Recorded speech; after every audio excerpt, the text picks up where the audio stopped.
আসসালামু আলাইকুম ব্যাগে কেটে আছেন, আশা করি ব্যাগে ভালো আছেন। আজকে রান্নাগুলো রান্না করিয়ে আলু দিয়ে গরুর মাংস গুনা রান্না করবো। লাইনে 800 গ্রাম গরুর মাংস লইছি। ইয়ারে ইয়ানে হ্যাঁস কাঁচামরিচ টমেটোরে বালা করে সুন্দর করে কাটি লইছি। ইয়ারে ইয়ানে 3 আলুরে সিলিয়ায় সুন্দর করে কাটি লইছি। ইয়ারে পাত্রের মধ্যে আই দিদিমু 3 টেবিল চামচ পরিমাণ সরিষার তেল।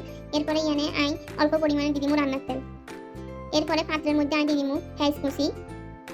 এরপরে হ্যাঁস কুচি দিবার হরে বালা করে এটারে লাড়ি সাড়ি লমু সুন্দর করে বালা করে লাড়ি সাড়ি লইবার হরে এররে আই ইয়ানে দিদিমু গরম মশলাগুলা এলাচি দারচিনি তেজপাতা এগুলা গোড়া দিয়ে দিছি এনে। এরপরে এগুলারে বালা করে তেলের মধ্যে আবার লাড়ি সাড়ি লমু। এরপরে এনে দিমু বাটা মশলাগুলা। এনে দিয়ে দিমু 2 টেবিল চামচ পরিমাণ রসুন বাটা, 1 টেবিল চামচ পরিমাণ আদা বাটা, 1 টেবিল চামচ পরিমাণ সরিষা বাটা, 1 টিস্পুন পরিমাণ দিদিমু জায়ফল বাটা, 1 টিস্পুন পরিমাণ দিদিমু জয়ত্রী বাটা। এরপরে বাটা মশলাগুলারে দিয়ে ভালো করে আই আবার তেলের মধ্যে এগুলারে লাড়ি লমু।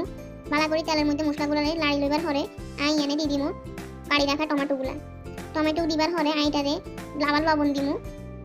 লবণ দিয়ে এগুলারে ভালো করে আবার তেলের মধ্যে লাড়ি সাড়ি লমু বালা করি।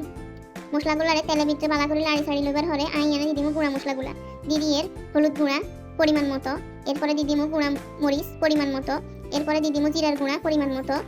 এগুলা সবগুলা দিবার হরে আই এনে দিদিমু মাংসের মশলা দিমু পরিমাণ মতো। যে কোনো ব্র্যান্ডের আপনারা মাংসের মশলা দিতে পারেন। এরপরে এই মশলাগুলারে আবার তেলের মধ্যে বালা করে লাড়ি সাড়ি লমু। বালা করে লাড়ি সাড়ি লইবার হরে আই এনে মাংসগুলা দিয়ে দিমু। মাংসগুলারে দিয়ে বালা করে আবার এই মশলার মধ্যে মাংসগুলারে বালা করে লাড়তে থাকতে হইব। বালা করে এই মশলার মধ্যে মাংসগুলারে লাড়তে এরপরে মশলার মধ্যে এটারে মিক্স করে লইতে হইব। মিক্স করে লইবার হরে আই এনে ঢাকনা দিয়ে ডাকি দিমু। ঢাকনা দিয়ে ডাকি দিবার হরে যখন মাংসের তুন হানি বাড়ি যাব তখন আবার এটারে লাড়ি দিমু। আলাদা কোনো হানি এনে দেন যাইতো না। বাড়তি হানি দিলে মাংসের টেস্টটা চলে যাব।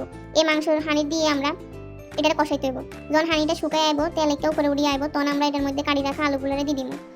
কাটি রাখা আলুগুলারে দিয়ে বালা করে আবার লাড়ি সাড়ি লই। এর হরে হানি দিয়ে দিমু পরিমাণ মতো। 1 কাপের অল্প পরিমাণ পানি দিতে হইব, বেশি দিলে আবার মাংসের টেস্টটা পাল্টে দেব। এরপরে আবার এটারে ভালো করে লাড়ি লই। এরপরে ঢাকনা দিয়ে দিমু।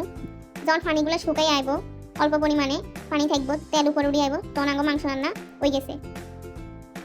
আলু দিয়ে মাংস বোনা রেসিপিটা আঙ্গ রেডি হয়ে গেছে। এরপরে আই এনে দিয়ে দিমু 1 টিস্পুন পরিমাণ গরম মশলার গুঁড়ি আর কাটি রাখা কাঁচামরিচগুলারে এটার উপর দিয়ে দিমু। রেডি হয়ে গেছে আঙ্গ আলু দিয়ে মাংস বোনা রেসিপি। আশা করি আপনাকে এই রেসিপি ভালো লাগছে। যদি আলু দিয়ে মাংস রান্নার রেসিপিটি ভালো লাগে তাহলে একটা কমেন্ট আর সাবস্ক্রাইব করে দিন। আল্লাহ হাফেজ।